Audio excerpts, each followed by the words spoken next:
Selamat siang, namo sayang budaya namo budaya.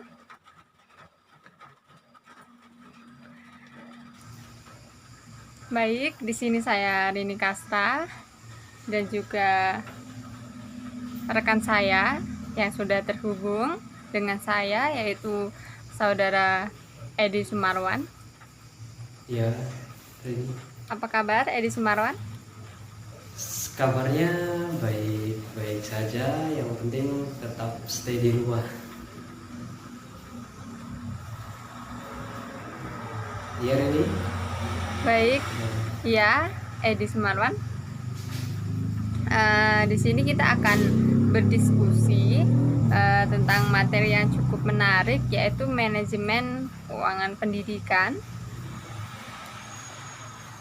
Nanti akan kita bahas mengenai definisi, tujuan, prinsip, dan lain-lain.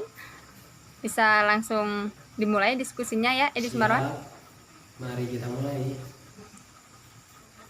Ya, baik. Jadi sebelum kita langsung masuk, jadi sekolah ini ya, yang tentang pendidikan, bukan hanya mengenai sistem pendidikan saja yang harus mendapat perhatian dari pembenahan nih Edi.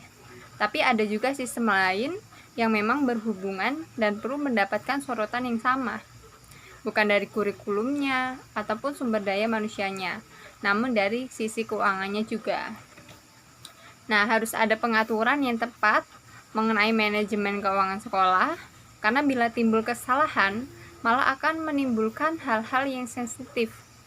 Apalagi berhubungan dengan masalah keuangan ya dia. Ini kayaknya riskan sekali Betul gitu. sekali ini, Bu Rini. Kalau Ya, lantas di sini kita bisa langsung dapat pertanyaan apa dan bagaimana manajemen keuangan sekolah itu dapat bekerja sehingga tidak menimbulkan hal-hal yang tidak diinginkan. Baik, saya ingin mulai berdiskusi nih, bertanya kepada Edi.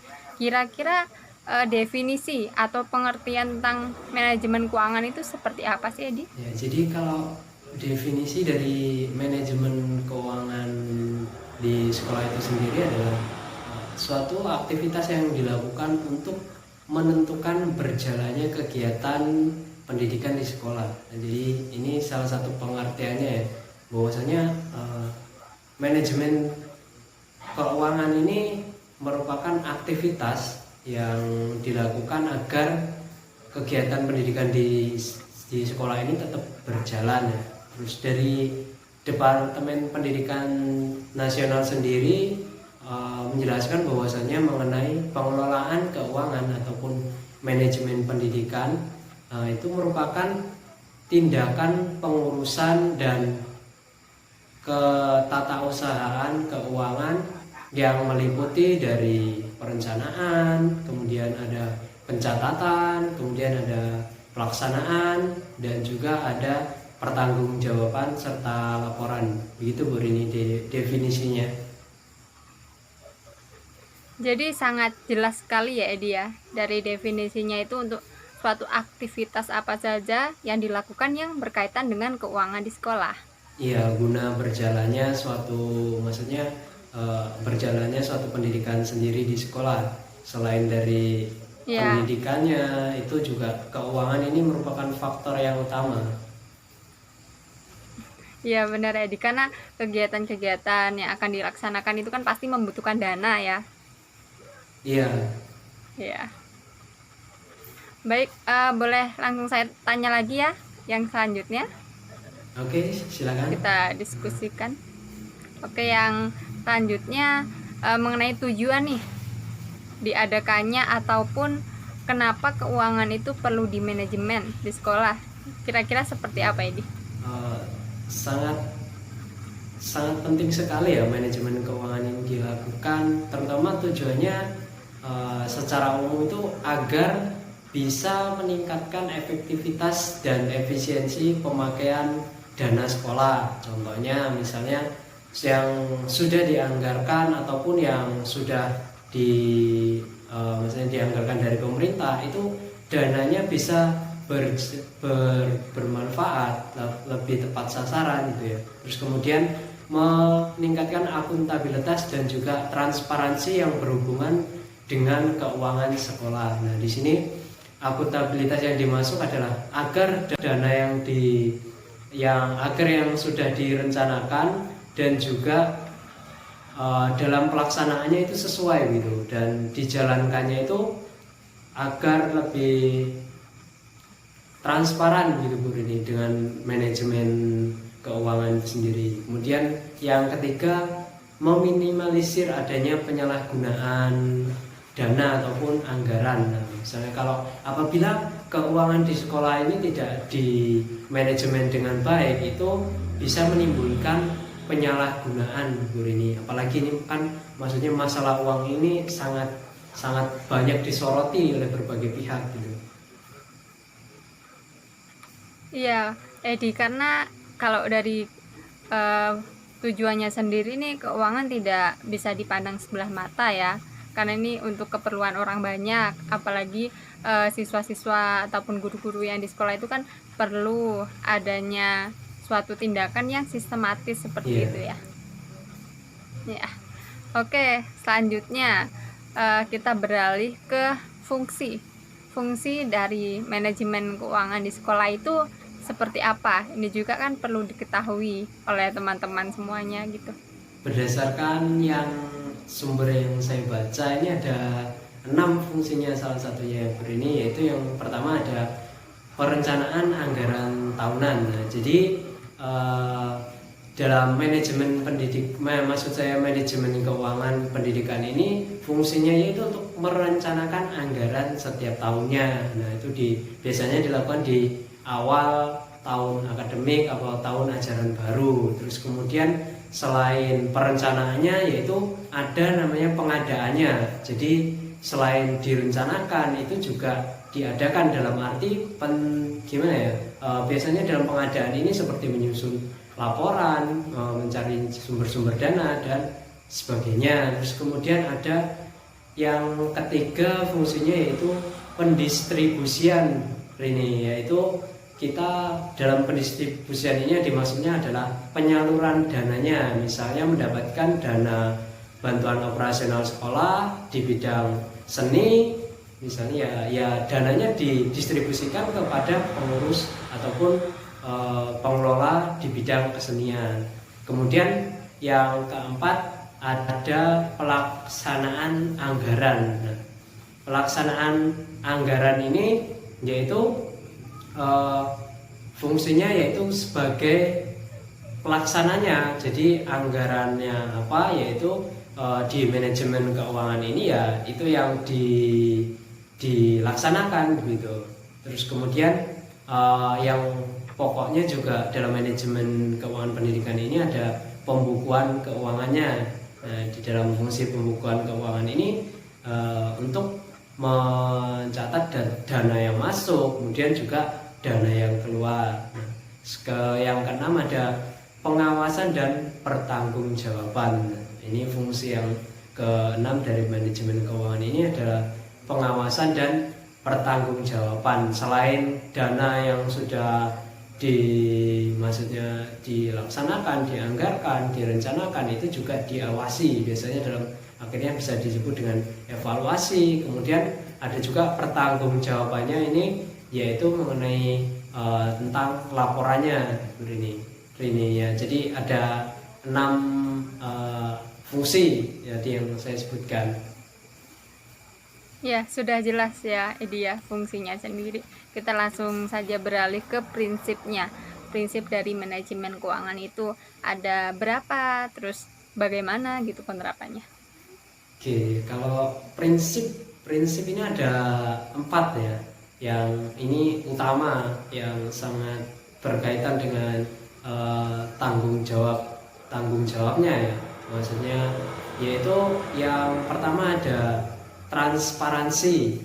Yang transparan artinya terang-terangan, maksudnya yaitu manajemen keuangan sekolah yang harus bisa dilakukan secara terbuka. Nah, keterbukaan tersebut berhubungan dengan sumber keuangan sekolah, misalnya berapa jumlahnya, dari dari mana asalnya maksudnya, terus bagaimana rincian penganggarannya, sampai kepada tahap terakhir yaitu pertanggungjawabannya, biasanya dalam bentuk laporan ya. Ini dilaporkan secara jelas dan terperinci, kemudian ada buktinya.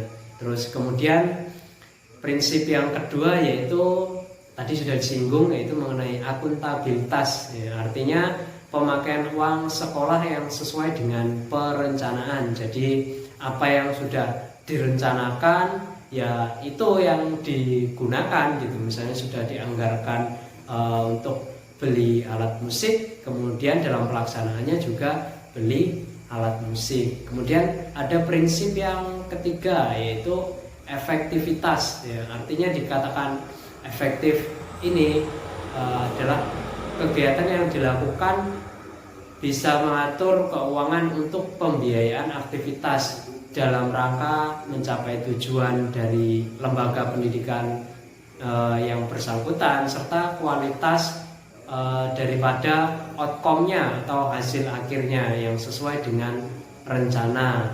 Terus ini prinsip yang terakhir yaitu efisiensinya Bu Rini ya. Jadi ada transparansi, akuntabilitas, efektivitas, dan yang terakhir adalah efisiensi, yaitu prinsip ini berhubungan dengan kualitas ya dari hasil dari kegiatan.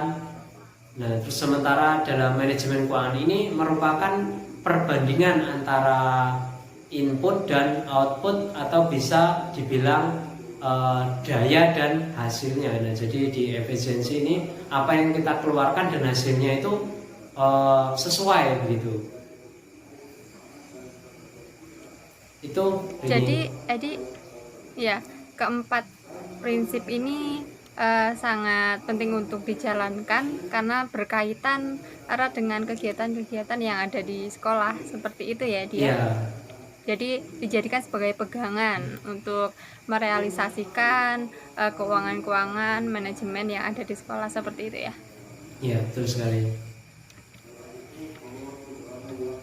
Selanjutnya nih kita lanjutkan diskusinya lagi, Edi. Oke, untuk selanjutnya kita akan bergantian ya untuk Ya, boleh. Tadi kita berdiskusi, Bu Rini sudah bertanya mengenai beberapa hal mengenai manajemen keuangan pendidikan. Sekarang saya ingin bertanya balik kepada Rini bahwasanya mengenai tugas dan sebagainya yang masih berkaitan dengan manajemen keuangan sekolah. Nah, untuk tugas daripada manajemen keuangan sekolah itu sendiri itu ada apa saja sih? Mungkin Rini bisa menjelaskan kepada rekan-rekan mahasiswa STB Jinara kita semester 6 agar biar lebih jelasnya. Jadi dari tugas manajer keuangan sekolah sendiri ini tentunya memiliki peranan yang penting, karena keuangannya di sekolah itu kan tidak sembarang orang yang bisa memegangnya, seperti itu. Dari pengelolaan ini ada 4 tugas manajemen, yaitu yang pertama ada pengelolaan untuk perencanaan perkiraan. Jadi seorang manajer itu bisa mengelola apa saja yang dibutuhkan untuk sekolah tersebut. Lalu yang kedua ada pengelolaan kerjasama dengan pihak lain. Jadi ada relasi nih Edi, atau hubungan dengan pihak-pihak lain yang mendukung kegiatan yang ada di sekolah tersebut. Lalu yang ketiga ada penggunaan keuangan dan mencari sumber dananya. Jadi setelah direncanakan perkiraannya untuk apa saja, memiliki relasi yang baik dengan pihak yang lain, kemudian keuangan ini bisa digunakan sesuai dengan apa yang telah dianggarkan, kemudian dicari sumbernya gitu. Terus yang keempat ada pengelolaan untuk memusatkan perhatian pada keputusan investasi dan pembiayaannya. Jadi apa saja yang dibutuhkan, terus pengeluarannya untuk apa, itu harus jelas dan dipusatkan kepada yang memang benar-benar dibutuhkan begitu. Nah, dari keempat tugas manajer ini tentunya perlu kepiawaian seorang manajer agar mempunyai pikiran yang kreatif dan juga dinamis gitu. Nah, dari keempat tugas manajer ini juga perlu adanya strategi yang dapat dilakukan oleh manajer, yaitu yang pertama ada strategi planning atau persiapan perencanaan, karena ini berpedoman dengan keterkaitan antara tekanan internal, yaitu yang dari dalam kebutuhan sekolah, dan juga dari eksternal, kegiatan-kegiatan yang akan dilakukan di luar sekolah gitu. Terus yang kedua ada strategi manajemen, upaya mengelola proses perubahan seperti perencanaan, strategis, struktur organisasinya, dan kebutuhan primernya.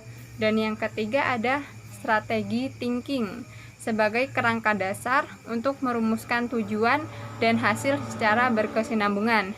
Jadi seorang manajer juga mempunyai strategi agar apa yang dilakukan itu dapat berjalan sesuai dengan rencana gitu Edi. Jadi sudah ada sistematisnya dari tugas-tugas manajer ini. Jadi selain tugas yang sudah disebutkan, biasanya seorang manajer itu memiliki seperti 3 strategi tadi ya, yang utama tadi ya. Nah, selain itu lanjut pembahasan mengenai tadi udah strateginya, ini yang berkaitan dengan apa yang akan dilaksanakan, itu dari mana sumbernya, sumber keuangan sekolah yang di manajemen tadi Bu Rini. Ini yang pokok Jadi, juga ya. Iya, penting juga ini ya. Jadi sumber keuangan ini ada 6 Edi.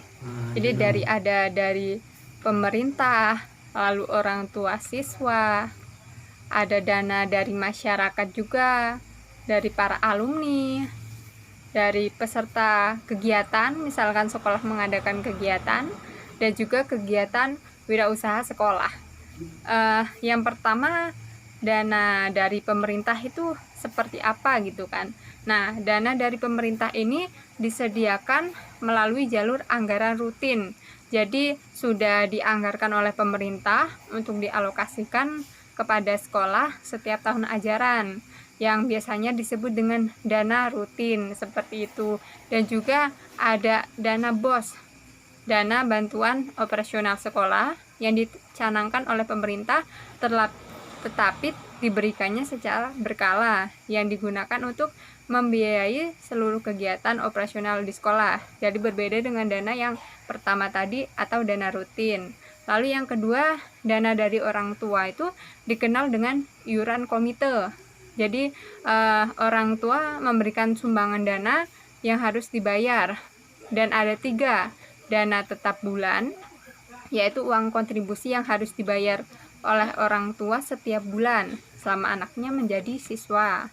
Lalu yang kedua, yang masuk di bagian dana dari orang tua ya, ada dana insidental, yaitu dana yang dibebankan kepada siswa baru yang pembayarannya hanya 1 kali dalam 3 tahun, dan pembayarannya ini dapat diangsur. Dan yang ketiga ada dana sukarela.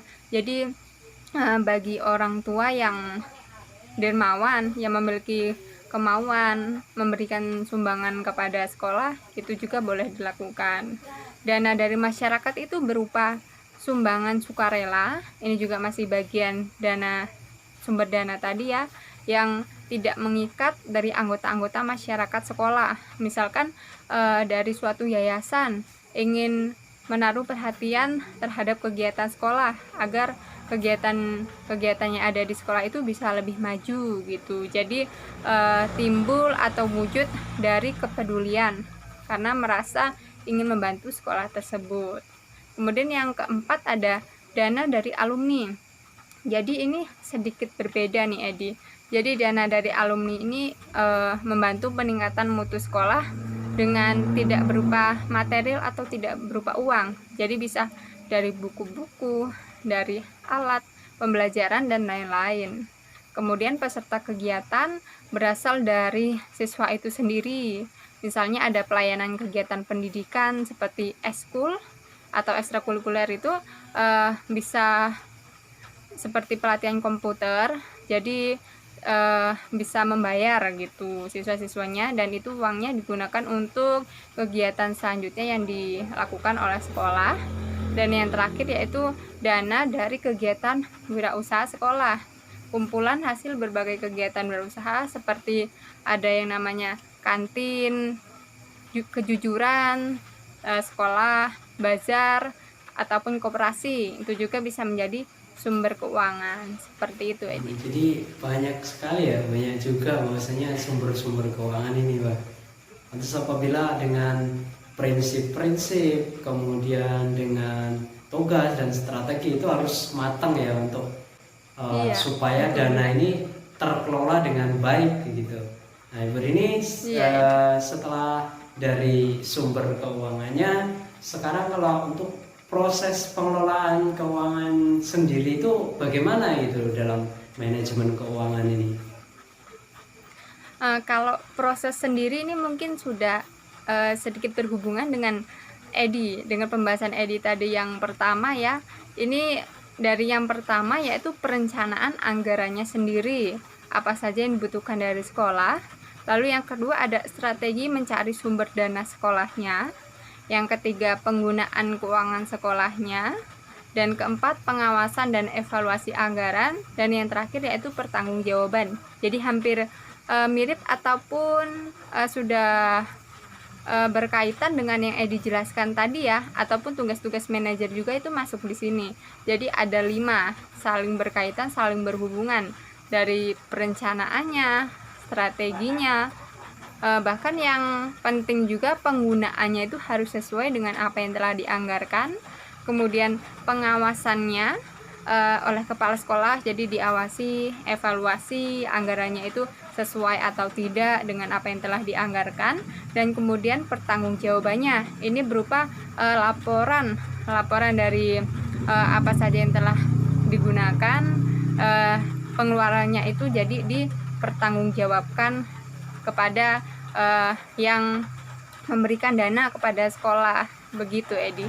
Jadi cukup mudah untuk dipahami. Oke, cukup mudah dipahami tapi agaknya cukup ribet ya untuk dijalankan agar sesuai dengan yang direncanakan. Oke, ini pembahasan yang terakhir ini yaitu mengenai tadi sudah berbicara prosesnya mengenai pertanggungjawaban keuangan sekolah. Mungkin tadi sudah sedikit disinggung, tapi mungkin dalam pembahasannya ini kita bisa kupas agak lebih dalam gitu. Ya, benar. Jadi pertanggungjawaban ini juga penting ya, karena kita sudah menerima, jadi kita juga harus melaporkan apa yang telah kita gunakan gitu. Jadi secara khusus pertanggungjawaban keuangan di sekolah ini bisa termasuk dalam pengendalian anggaran yang terdiri dari serangkaian kegiatan pemeriksaan dan persetujuan untuk memastikan bahwa ada beberapa hal yang penting. Yang pertama, dana itu dibelanjakan sesuai dengan rencana.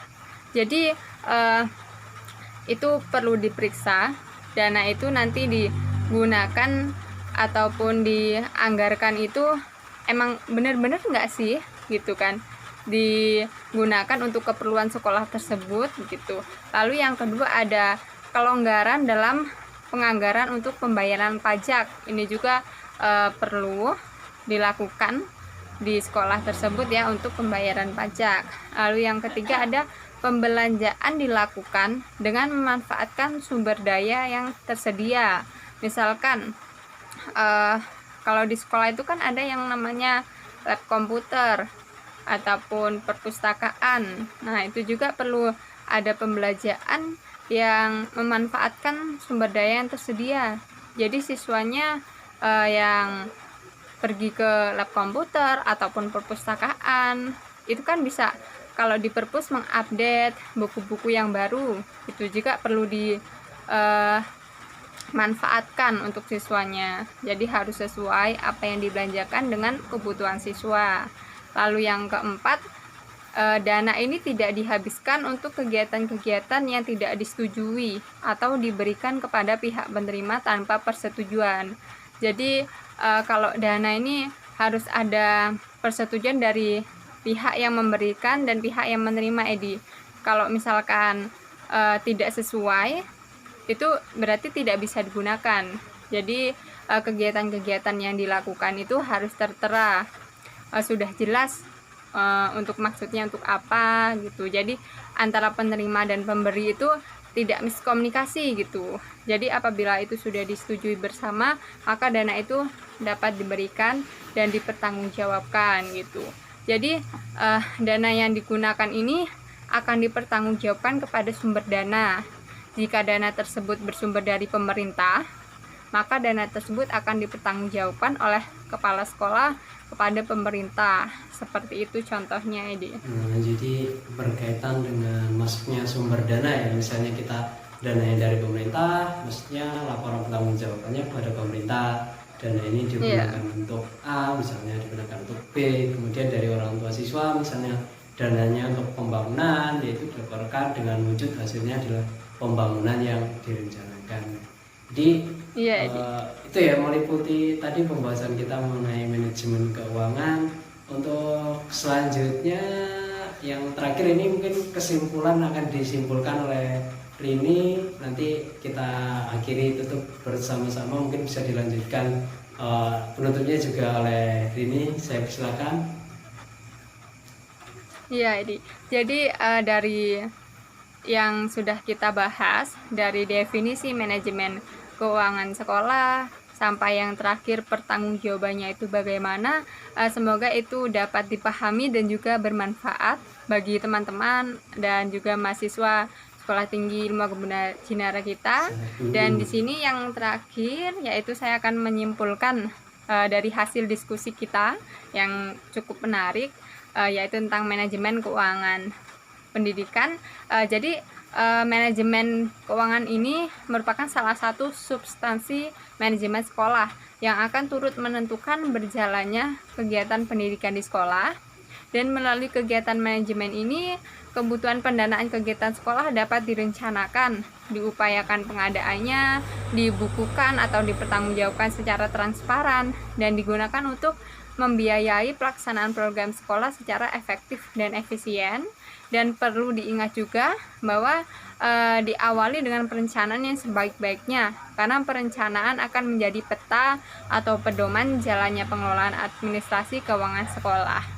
Jadi gitu, Edia, sudah jelas sekali dan sudah kita simpulkan tentang materi kita kali ini. Baik, terima kasih Edia untuk waktunya. Terima kasih kembali kepada Rini, dan tentunya terima kasih kepada teman-teman semua yang telah sedia menyaksikan dari awal sampai akhir pembahasan kita mengenai manajemen. Untuk closingnya silakan Rini. Baik, saya harapkan ya untuk yang terakhir, semoga apa yang telah saya bahas dengan rekan saya Edi Sumarwan kali ini dapat bermanfaat bagi kita semua dan juga semua makhluk. Terima kasih Edi. Baik, saya akhiri. Selamat siang. Namo Sang Hyang Budaya, Namo Buddhaya.